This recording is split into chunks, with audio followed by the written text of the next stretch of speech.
So today we are looking at Vitinha, 95 rated, cheap, affordable, and just a little bit on the same wavelengths as a João Neves. Now Neves was incredible. I'm hoping Vitinha is the same sort of level. We already know that there is a evolution that you can do for Vitinha, or at least I believe you can, in terms of adding a quadruple playstyle plus of this tiki-taka plus. Now, I think that's pretty cool to be able to add that straight away. Whether you want to put that on Vitinha, totally up to you, but I do think it's definitely an interesting one for a very first team of the season. Now, the one thing I would say with that, don't rush into it. We've got Prem and loads of team of the seasons coming, so there may be some options that you go with that instead. Now, in terms of the playstyle plus he's got at the moment, we've got long ball pass, we've got technical, and we have press proven. Roles wise, we're looking at a centre mid, really, deep line playmaker. He does have the centre half plus plus if you wanted to add it, and then the same with a playmaker as well. So I'm going to have him as a deep line playmaker and kind of have him next to Hullet to see how well he really does. Anchor is obviously going to be the chemistry style and a bit more on that physicality, a little bit more pace, and to be honest, the dribbling and shooting and passing are already there. He's coming in, I think, at about 330 at the moment, so relatively cheap in comparison to most, but on the medium sort of zone in terms of cost. So let's jump straight into him and see what he can do for us. Good challenge straight away. That's exactly what you want to see in the first 2 minutes of your game. Out to him, into Dalglish's feet, finesse through the works, and there is the first assist already. Absolutely exquisite. Picks the hole, gets it in there, and to be honest, the tiki-taka would have worked beautifully there even more. Or maybe even a pinged pass, I suppose. It depends if they're going to make that more of a thing, if they're going to add a quadruple playstyle plus to any overalls, because obviously Hullet's going to be a big one you want to go for as well.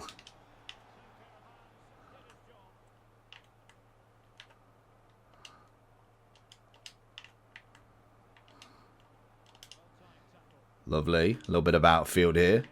Can we find him on the run? Keep going, Vitinha. Find him on the middle. Find Ronaldo. Ooh, can we get a header? We're not going to win a header, are we, really? Oh, okay. Oof, not far off. Vitinha holding him off nicely. Can we get around him again? Oh, don't tell me that was a Megs. He is not happy whatsoever with us. You just, oh, I bet we've let him have a goal. Oh, maybe, yeah, we've let him have a goal.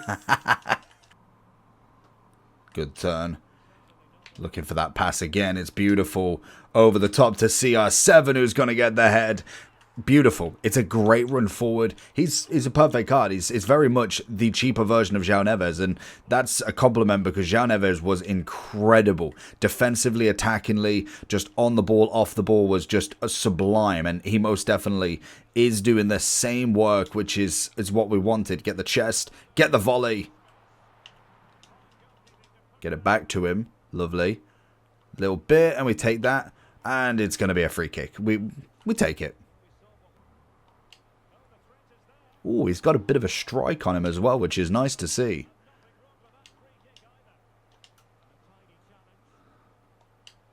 Bang. You know what? He could potentially get an absolute worldie with them. Lovely. Shocks on the inside, and it's Dalglish. Lovely bit of passing.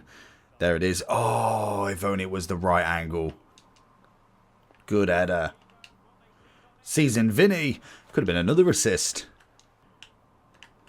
Lovely on the inside. And again, finds Hullet. Lovely. Dalglish. Round the keeper. That's got to be a job done. 5-1. And to be honest, I think most of them are Vitinha making the plays from the middle.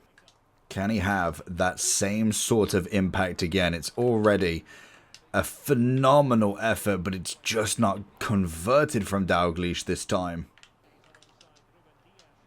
Lovely out. It's quick, it's precise, and it's a passe to petite. Lovely. Little dummy fake. That's what I want to see. Going down again. Vitinha with a touch. Can we seek? We'll go a bit of James. Look for the Hullet on the edge. Try and find somebody in the middle. We're trying to get the tackle there. Oh. Okay, I mean, Kind of didn't expect a penalty from that. He did pull, but I didn't think he was going to get it. I mean, I'll take a 1-1. He's kind of been... I mean, I'd say he's been all over me. He hasn't really. Like, it's just been a couple of passes. He's very much just going down one side and just continuously does that with the dribbling. But Vitinha has always been an exception in getting the ball forward, which is exactly what you want from your centre mid. And James has been exquisite with the pace, and it's that little bit there that's doing enough to give us the free kick. So every single time we'll take it. Oh, you know what? We got it. You've just got to, haven't you? Foot champs. You've sometimes got to give it a little bit of whip round, and he's gone for it. If we just pulled it out a little bit more, we might have been able to. Vitinha pushing forward. Doesn't have any sort of stamina left in him, though. Oh, just getting by with this. We got CR7 sent off at literally the start of the second half. The lead dissipated, and we're now just hoping for a little bit of success. And I must admit, Mbappe is single-handedly trying to do it. Vitinha is trying to do his work as well, which is helping a lot because we need it. So going into the overall for him then, honestly, 328 I think is very respectable for him. 322, he's kind of chilling around that sort of zone at the moment. So naturally, if you look at the kind of like the hourly or last 14 days, you can see he kind of was up there at the start, but even then he kind of dropped down pretty quickly, all the way down to 350, and he's still dropping. If we know anything from previous Team of the Seasons, normally around Monday, Tuesday, depending on what upgrades they bring out, will depend on how low they truly go. And sometimes you see probably someone like Vitinha. Normally you'd say Vitinha, João Neves, Dembele, Barcola might have that bit more of an insurge to go back up a little bit when they're out of packs, but depending on what the next team is. Being Prem, maybe not. It might just be that the Prem go up a little bit, but you could see a little bit from him. I think he's very good for the price that you can pay for him. Like we said with the Tiki Taka Plus, adding that extra playstyle plus to him is going to be fantastic as well. It is a shame that he didn't have any sort of shooting or defensive playstyle plus added to him just to add that little bit extra, but I think as an overall playmaker, I think he's wonderful, especially if you are putting him in that same sort of category as a João Neves, because that's kind of what he is. He's got his incisive, he's got himself the tiki-taka, and then he does have the intercept. Whereas obviously we've got the technical, the press proven. They are almost thrown away playstyle pluses, but naturally from stats and ability, Vitinha is very, very good. For a 95 with the price that he's coming in at, I think he's a very cheap beast that you could get. And to be honest, could be one of the League One players that you actually get out of this team as a moderately kind of almost a high quantity player. Like you're not necessarily going to get loads of people with Dembele or Barcola or Neves to some extent, but you will get a lot of Cherokees. You will get a lot of potentially Pachos, to be honest, Marquinhos, Nuno Mendes, and Vitinha. He's obtainable. Dembele is not obtainable without probably coins or being very lucky in one of the weeks. So that's kind of what you're dealing with at the moment, and I think he's absolutely worth every penny. So let me know down below what you think about him. Let me know what your best team of the season is currently, and we will continue with some Eredivisie and also D1s. I'm going to try out a bit of Karchawi next, so we'll see how she goes, and I'll catch you all for that next one. Peace.